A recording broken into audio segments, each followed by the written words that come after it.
I'll just mention very quickly some of the books which are ascribed to Abu Hanifa rahimahullah ta'ala. The first book is Al-Fiqh al-Akbar, Al-Fiqh al-Akbar, which is narrated by way of his son, Hammad bin Abi Hanifa.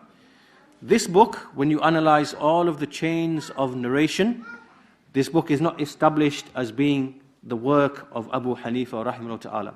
Plus there are many things that we pointed out which simply never existed in the 2nd century, they only existed in the 3rd century. This is another historical proof that it's not established to Abu Hanifa.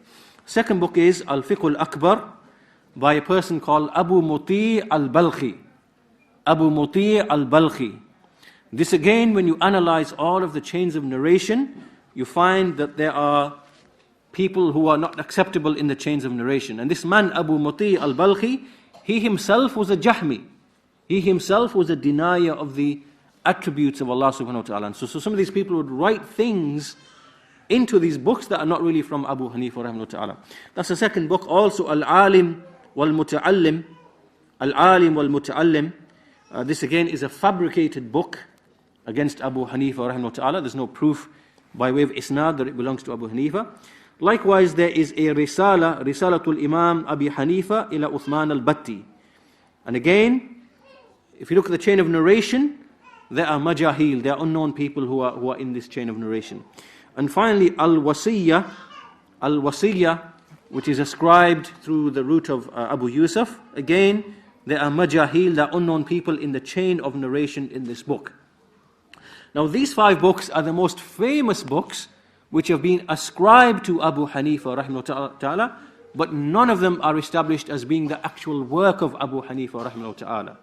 So what we gather from all of this is that these people were obviously narrating things from Abu Hanifa in which there is an element of truth, because clearly in some of the statements you've heard earlier on, these are statements which are in agreement with what the Salaf were upon, what the Sahaba were upon. So those elements we know that they are true, but there are many other things that you can clearly see that there is the influence of kalam coming in, and these people ascribing to Abu Hanifa that which is not actually from him.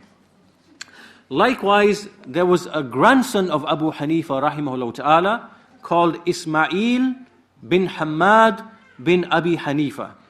This grandson of Abu Hanifa rahimahullah ta'ala, he was a hardcore Jahmi. He was a hardcore Jahmi. And he was someone who was involved in the trial, the trial of the creation of the Qur'an. He would, with respect to Ma'mun and the scholars who came, he was involved in that fitna, in supporting the rulers against the scholars of Ahlul Sunnah. So this Ismail used to ascribe to his grandfather, to Abu Hanifa, that to say the Qur'an is created is my religion and the religion of my forefathers. So he used to spread lies against Abu Hanifa rahimahullahu ta'ala.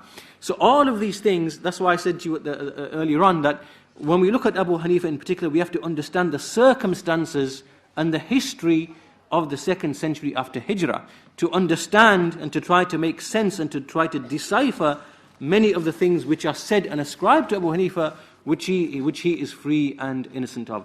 And also because many groups, they ascribe to Abu Hanifa. The Mu'tazila, they ascribe to Abu Hanifa. The Karramiyya Mujassima, they ascribe to Abu Hanifa. That even amongst some of the Rafida, as Ibn Taymiyyah points out in Minhaj Sunnah, that there are those who ascribe to Abu Hanifa. So with all of this, we should understand that there is not a single book that is firmly ascribable or established as having been written by Abu Hanifa rahimahullahu ta'ala in terms of isnad. And even those which are, we can see clearly there are issues and problems in those works and in those books.